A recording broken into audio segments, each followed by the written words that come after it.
જ્યાં સુધી આપણે લાયકાત હતી ત્યાં સુધી આપણને ભગવાન આપ્યું. બસ આ વસ્તુ ખૂબ યાદ રાખો, જિંદગીમાં ક્યારેય દુઃખી ન થાય. જ્યાં સુધી આપણી લાયકાત હોય ત્યાં સુધી મળે.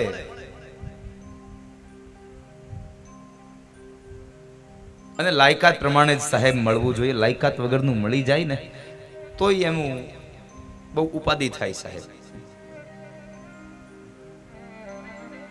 ધન સાચી જગ્યાએ ન જાય તો શું ફાયદો એનો?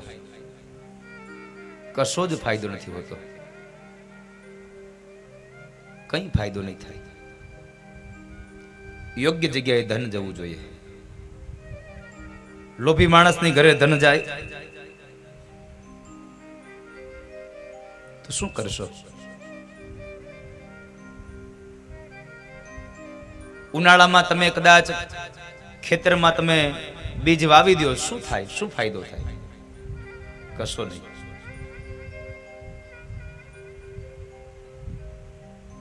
અહીંયા બહુ સુંદર મજાનું એક વાક્ય લખ્યું છે, ગમે છે. લાગણીનું રોકાણ ખોટી જગ્યાએ ન કરતા, કારણ આવકમાં તમને માત્ર ને માત્ર તકલીફો જ રહેશે. ખોટી જગ્યાએ જો લાગણીઓ અપાઈ ગઈ તો કશું નહીં મળે.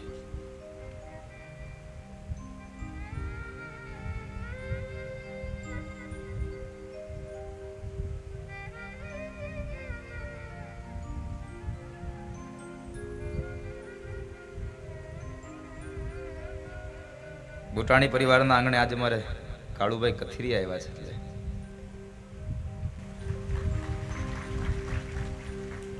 એટલે તમારા માટે કાળુભાઈ કથિરિયા છે, મારા માટે મોટા ભાઈ છે. એટલે બુટાણી પરિવારનું આમંત્રણ હતું ને બેન પણ આવ્યા છે સાથે. કાલ રાત્રે વાત થઈ મને કે દાદા તમારું આમંત્રણ હતું, ઘણી કથાઓમાં નથી પહોંચી શક્યો, પણ આજે હું અડધો કલાક તો અડધો કલાકે આવી જાઉં. એટલે સીધા અત્યારમાં અમરેલી પ્લેનમાં આવ્યા ને સીધા અહીંયા પહોંચ્યા છે. બુટાણી પરિવાર આપ સૌનું સ્વાગત કરે છે.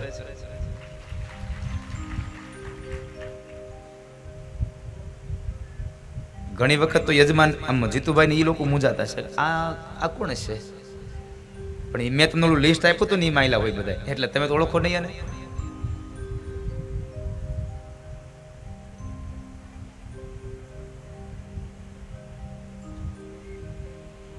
ખૂબ આવા વડીલોનો પ્રેમ મળતો રહ્યો છે એટલે આ બધું થઈ શકે. વાત એ કરતો હતો કે તમારી જો લાગણીઓ પણ, માત્ર સામાન્ય વાત સમજો, તમારી લાગણીઓ પણ જો ખોટી જગ્યાએ તમે રોકાણ કરશો ને તો તમને આવકમાં પછતાવા સિવાય, તકલીફો સિવાય કશું નહીં મળે સાહેબ. તમને આવકમાં તકલીફ જ રહેશે. માટે તમારા જીવનની લાગણીઓ પણ જ્યાં ત્યાં ન રોપી દો. નથી કહેતા ખોટું થઈ ગયું, આની રે સંબંધી ક્યાં રાખ્યો, પણ કઈ વાંધો નહીં. ભાગ્યમાં લખ્યું હોય આટલા દિવસો આપણે સંબંધોની સાથે સાથે તકલીફો ભોગવવાનું. હંમેશા બસ મારો એક જ માત્ર આપ સૌને ઉદ્દેશ્ય છે, પોઝિટિવ થિંક કરો. બસ શા માટે નેગેટિવ? ભગવાને જેટલું પણ જીવન આપ્યું છે, કદાચ આજના દિવસે તમારા જીવનમાં કોઈ તકલીફ આવે અને તમે દુઃખી થાવ, શું કરવાના હતા તમે? દુઃખી થવાથી એ તકલીફો જતી રહેશે? નહીં સાહેબ. જે તકલીફો આવી છે એની સામે જજુમવાની તમારામાં તાકાત હોવી જોઈએ, એ તમારી અંદર મનોબળ હોવું જોઈએ. જીવન છે તો દુઃખ તો આવવાનું સાહેબ. રાત અને દિવસ, સુખ અને દુઃખ, તડકો ને છાંયો, આ તો એક પછી એક આ સંસારના ક્રમો છે, સંસારનું ચક્ર છે, ચાલ્યા કરવાનું. જેમ જેમ તમે આગળ જતા જશો ને તેમ તેમ જીવનમાં ખૂબ દુઃખો આવતા જશે, ખૂબ બધી પરીક્ષાઓ થતી જશે, કસોટીઓ થતી જશે. પણ એ કસોટીઓમાંથી પાર થશો ને તો તમે આગલા ધોરણમાં તમે પાસ થશો, તો આગલા ધોરણમાં તમને પ્રવેશ મળશે. બહુ સંક્ષિપ્ત વાત તમને. પહેલા ધોરણમાં તમે પરીક્ષા આપો અને એમાં પાસ થાવ ને તો જ માસ્તર તમને બીજા ધોરણમાં મોકલે, ઉચ્ચ કક્ષામાં તો મોકલે. કસોટીઓ તો થવાની સાહેબ.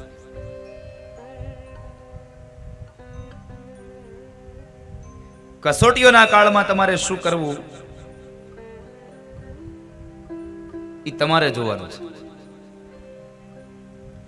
તમે તૈયારી એવી કરો ને કે તમે જ્યારે કસોટી દેવા બેસો ત્યારે તમે લખતા હોય ને આજુબાજુ વાળા તમને જોતા હોય, આ હું લખતો હશે, આ હું લખતો હશે. તમારી તૈયારી હોવી જોઈએ સાહેબ. તમે એવી તૈયારી કરો, આજુબાજુ વાળા તમને જોવામાં ને જોવામાં એની 3 કલાકનો સમય પસાર કરી નાખે, એના પેપરમાં એક શબ્દ ન લખાય અને તમારું 100 માર્કનું પેપર સાહેબ આપોઆપ લખાઈ જતું હોય. બીજાને જોવા દો, તમે એને એનું કર્મ કરવા દો. તમે તમારી રાહનું જુઓ, તમે તમારા રસ્તાનું જુઓ, તમે તમારો માર્ગ ન ચૂકી જતા. બાકી દુનિયા છે, દુનિયા તો બોલ્યા કરશે, ખતતું રહેશે. માટે જિંદગીમાં કોઈ દિવસ અહંકાર ન કરશો. મળેલી કોઈ સંપદા હોય, મળેલો કોઈ તમને યશ હોય, મળેલી કોઈ કીર્તિ છે તો એનો તમે સદુપયોગ કરો, પણ એનું ક્યારેય તમે અભિમાન ન કરશો, અહંકાર ન કરશો. આવી દિવ્ય ગાથાઓનો મહિમા ગાય અને કહેવાનું ભગવાન કૃષ્ણ ઇન્દ્રને કહે છે, હે ઇન્દ્ર, અહંકાર ન કરશો. ઇન્દ્ર જેવા ઇન્દ્રને પણ ભગવાન પાસે આવી અને પ્રાર્થના કરવી પડી. અને શું ઇન્દ્રએ દ્વાપર યુગમાં ભગવાન કૃષ્ણની પ્રાર્થના કરી હતી?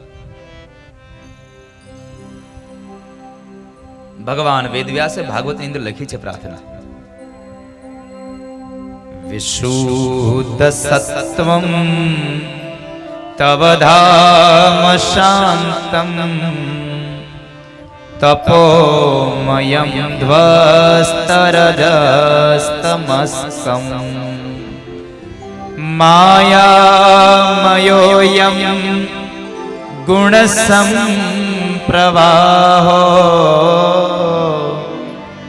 ન વિદ્યતે તે ગ્રહણાનુબંધ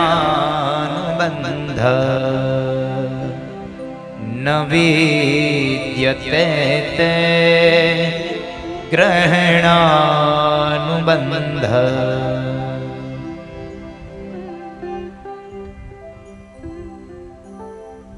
ઇન્દ્ર આવીને કહે છે, પ્રભુ, વિશુદ્ધ સત્વમ તવ ધામ શાંતમ, મને માફ કરો, હું આપણી લીલાઓને જાણી ન શક્યો. પરમાત્માની લીલાઓને કોણ જાણી શકે સાહેબ? આ દુનિયામાં કોઈ ન જાણી શકે. અને કદાચ આ પરમાત્માની લીલાને તમે જાણવા માટે નીકળી જાશો ને તો પણ તમારી બુદ્ધિ કામ નહીં કરે. અને બુદ્ધિ કામ કરતી હશે ને વધારે પડતી એમાં લગાડશો ને તો તમારી બુદ્ધિ ચહકી જાય સાહેબ. અંતે આ સમાજ એમ કહે, આ ગાંડો થઈ ગયો, આ પાગલ થઈ ગયો. એ કવિએ બહુ સુંદર શબ્દ લખ્યા છે. ભીમ પલાસે કહે છે,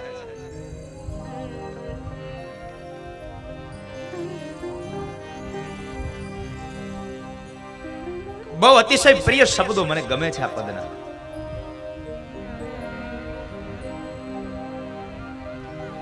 એ જાણવા જોવા તણી દિલ જંખના જાગી રહી.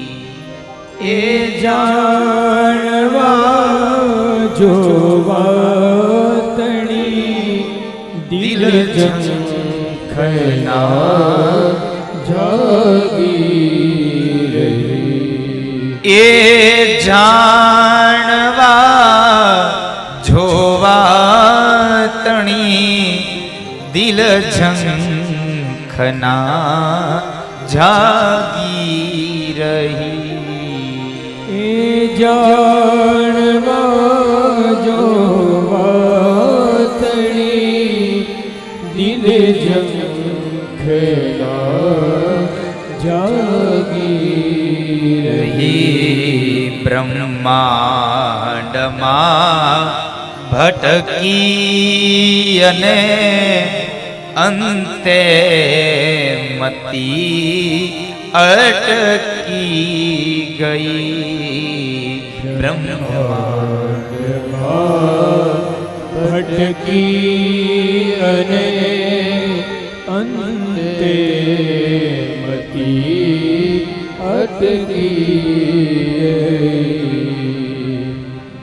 બ્રહ્માંડમાં ભટકી ને અંતે મતિ તમારી અટકી ગઈ છે. દિલ ઝંખના જાગી રહી છે. શેની? તો કહે છે ભગવાનના નિર્માણ કેમ કર્યું હશે, ભગવાને આ દુનિયા કેમ રચી હશે? અરે સાહેબ, ભગવાને જેમ રચી તેમ કઈ રીતે રચી છે ઈ જાણવા કરતા, જોવા કરતા જે રચ્યું છે ને એને જોઈને તારું જીવન આનંદમાં વિતાવી દે સાહેબ. અને જેમ રચ્યું છે, કેવી રીતે રચ્યું ઈ જો જાણવા ગયો ને તો તારી બુદ્ધિ સહકી જાય, કામ નહીં કરે. તારું ત્યાં પૂર્ણ થઈ જશે, તારી બુદ્ધિ કામ નહીં કરે. હવે એક સામાન્ય વાત સમજો. દરિયા કિનારે ખારા જળના એક દરિયાના કિનારે 50 થી 70 ફૂટ ઊંચું ઝાડ ઉગે, એને એક ફળ લાગે અને 3 પડ હોય. એને શ્રીફળ નાળિયેર ને 3 પડ હોય. ખારા જળના દરિયાના કિનારે ઉગેલી નાળિયેરી, એને લાગેલું એ ફળ 3 પડ વાળું, અને છતાં એની અંદર ભરેલું જે પાણી છે એ મીઠું છે. આ કઈ મીઠું પાણી ભરવા ગયું હશે સાહેબ? આ તમારી બુદ્ધિ કામ નહીં કરે.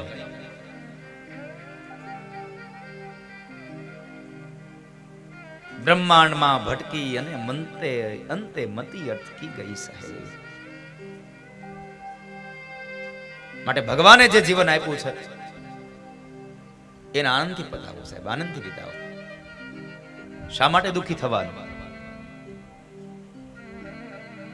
સુખ પણ એની કૃપા અને દુઃખ પણ એની જ કૃપા છે સાહેબ. કારણ એક વાત યાદ રાખજો, સુખ આવ્યું તો એની પાછળ દુઃખ આવતું જ હશે, અને દુઃખ આવ્યું તો એની પાછળ સુખ પણ આવતું હશે. એમાં કોઈ સંશય નથી, જરાય સંદેહ નથી. ભગવાનના નિજ ધામમાં, ભગવાનના ચરણારવિંદમાં શાંતિ સમાયેલી. એટલે ભગવાનને પ્રાર્થના કરે, વિશુદ્ધ સત્વમ તવ ધામ શાંતમ તપો મયમ ધ્વસ્તરજ સમસ્તમ. હે નાથ, હું તમારા ચરણોમાં નતમસ્તક વંદન કરી રહ્યો હું. હું તમારા ચરણારવિંદમાં પ્રાર્થના કરું છું, મને માફ કરો, હું આપની લીલાને જાણી ન શક્યો. કદાચ તમારી કોઈ આ સમાજમાં તમારી ઈર્ષા થાય, તમારું અહિત કરનારા તત્વો ઉભા થાય, આની સામે તમે જરાય તમે ચિંતા ન કરતા. કારણ કદાચ એની પાછળ ઈ જ તમારી પ્રગતિનું એક મૂળ કારણ હોઈ શકે. અને એક વાત યાદ રાખજો, જ્યાં સુધી તમારી પાછળ કૂતરું નહીં દોડે ને ત્યાં સુધી તમારી દોડવાની ગતિ નહીં વધે સાહેબ.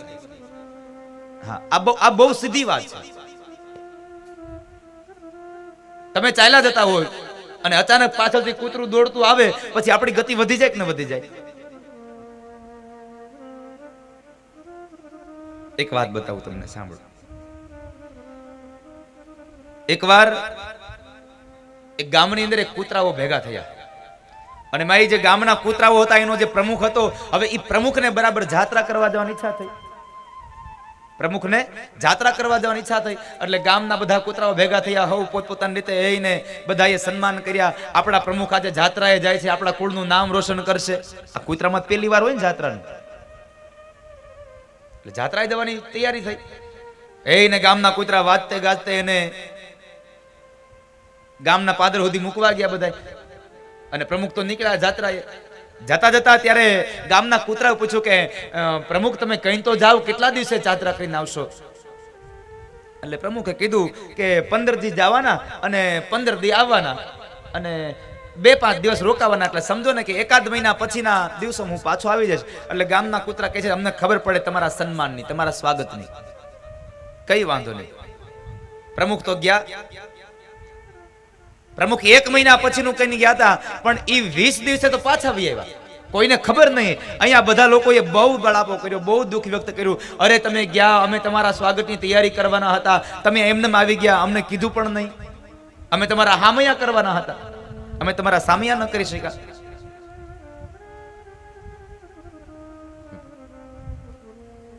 અમે તમારા સામિયાલ ન કરી શક્યા. તમે તો કહેતા હતા 1 મહિના પછી આવીશ, તમે આટલા જલ્દી આવી કેમ ગયા? એ કૂતરાએ જે જવાબ આપ્યો છે ને એ તમને બધા સાંભળજો. હું 1 મહિના પછી જ આવવાનો હતો. 15 દી જવાના 15 દી આવવાના હતા, 5 દિવસ રોકાવાના હતા. પણ બન્યું એવું કે આપણા લોકોએ જ મારી એટલી ગતિ વધારી દીધી ને કે મારે 15-20 દિવસમાં પાછું આવવાનું થઈ ગયું. તમારી ગતિ આપણા જ વધારતા હોય સાહેબ, એટલે ચિંતા ન કરવી.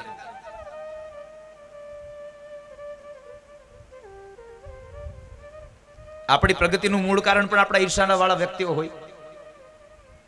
જિંદગીમાં ચિંતા ન કરવી કોઈ દિવસ.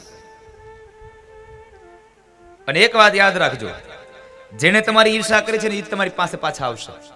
કારણ તમારામાં સત્ય હોવું જોઈએ. તો તમે તમારી જગ્યાએ તટસ્થ હોવા જોઈએ, તમે તમારી જગ્યાએ સાચા હોવા જોઈએ. અને પૂજ્ય ભાઈ શ્રી કહે છે, રમેશભાઈ ઓઝા, કે જો તમારામાં સત્ય હોય ને તો આ દુનિયાથી તો નહીં, પણ આ દુનિયાને ચલાવનારા હરિથી પણ ડરવાની તમારે જરૂર નથી સાહેબ. જો તમારામાં સત્ય હોય તો, તમે જો તમારી જગ્યાએ સત્ય હો તો તમારે ડરવાની જરૂર નથી. પૂજ્ય ભાઈ શ્રી કહે છે.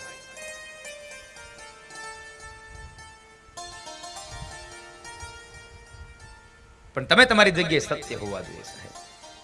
અહીંયા ઇન્દ્રએ આવીને ભગવાનની પ્રાર્થના કરીને કહે છે, પ્રભુ મને આપના ધામની અંદર શાંતિ છે. મને ભગવાનના ચરણારવિંદમાં શાંતિ સમાયેલી છે.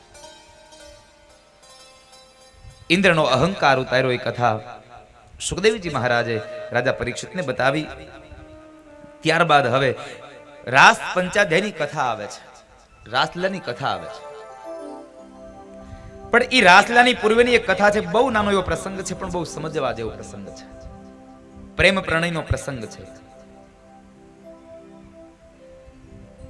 પ્રેમનો પ્રસંગ છે.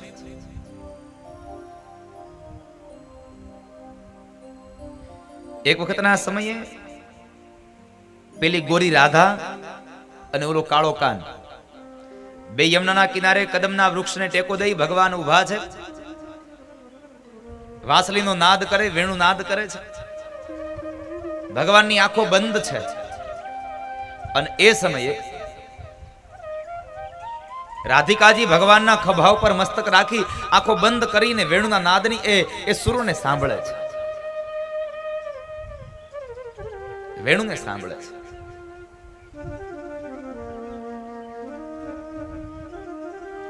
વેણુનાદને સાંભળ્યો. થોડી વાર થઈ એટલે બે વાતો કરે છે.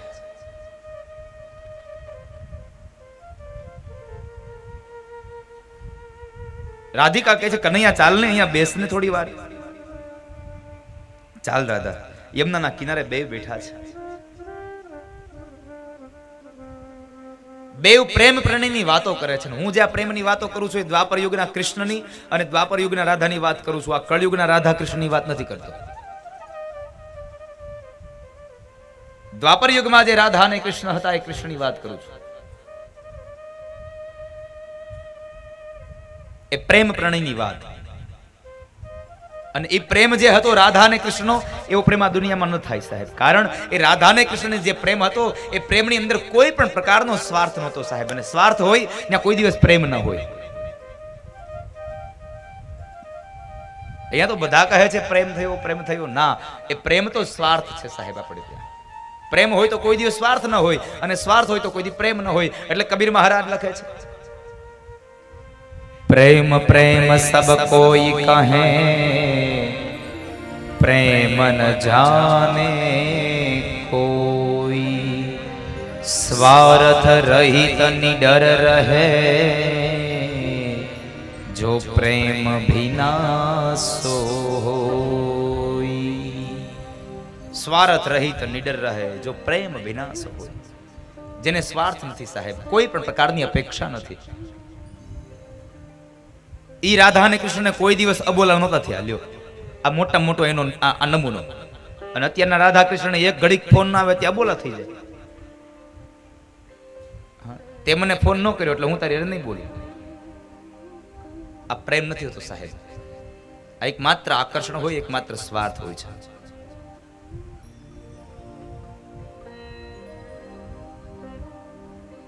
પ્રેમના માટે તો સાહેબ ભૂત થવું પડે ને તો ભૂત થવા વાળા બેડા છે દુનિયામાં. પ્રેમના માટે તો ભૂત થાય સાહેબ. ભલે મારે ભટકવું પડે જો મને પ્રેમ મળતો હોય તો. પણ એ કયો પ્રેમ? વિશુદ્ધ પ્રેમની ઝાંખીની વાત છે સાહેબ. છે પ્રેમ સર્વવ્યાપી, વહેમી જણો શું જાણે.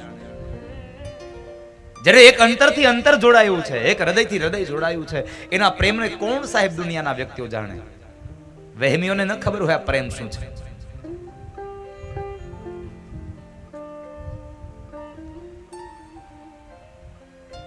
રાધા અને કૃષ્ણ બેઠા છે, પ્રેમ પ્રણયની વાતો કરે છે, અને એ સમયે રાધિકાએ પ્રશ્ન કર્યો છે, કનૈયા મારે એક પ્રશ્ન કરવો છે.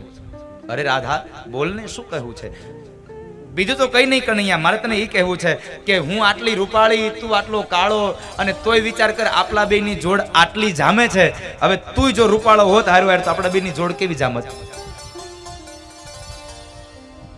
તુંય ગોરો ને હુંય ગોરી, તો આપણા બેની જોડ કેવી જામત? કૃષ્ણએ જવાબ આપ્યો છે બહુ મજાનો.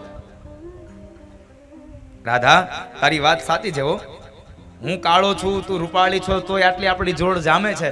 પણ હું હારે રૂપાળો હોત તો આપણી જોડ ઓર જામત. પણ તને ખબર છે હું રૂપાળો નથી ને ઈ તારે મોટો ફાયદો થયો છે.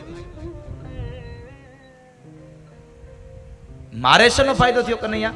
તો કહે છે સાંભળ, હું કાળો છું ને તું રૂપાળી છો એટલે બધા તારી સામું જોવે છે. બાકી જો હું તારી જેમ રૂપાળો હોત ને રાધા તો તારી સામું કોઈ નજરે નો નાખત, તને કોઈ જોવત પણ નહીં. અને ઈ દ્વાપર યુગનું હજી હાલ્યું આવે છે. વરાજો થોડો કાળો હોય તો હાલે, પણ કન્યા સાંભળી નો હાલે.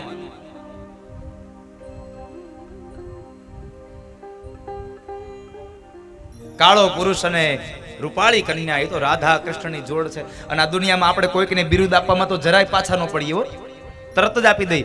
જાન પરણીને આવે એટલે તરત હું કે હા હું માં દીકરાની માં હું કે આ મારા રાધા કૃષ્ણની જોડ આવી. હવે તો એને જ ખબર હોય રાધા કૃષ્ણ કેમ થવાય. તમે લોકો નથી કહી દેતા? જાન પરણવા આવે, અહીં તો માંડવે આવ્યો હોય અને દીકરી બરાબર હાર પહેરવા જાય ત્યારે બેનો ગાતા હોય સીતાને તોરણ રામ પધાર્યા. ઈ તમે ગાવ છો એ તો તમારા ભાવ છે, બાકી રામ છે કે રાવણ છે ઈ ઓલી દીકરીને જ ખબર હોય કેટલી વાર ફોનમાં બાંધ્યો છે.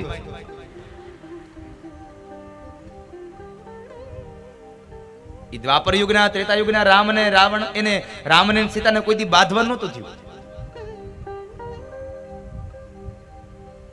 કારણ કે મૂળ ત્યારે એક વાત એ હતી, ફોન નહોતા એટલે સારું હતું.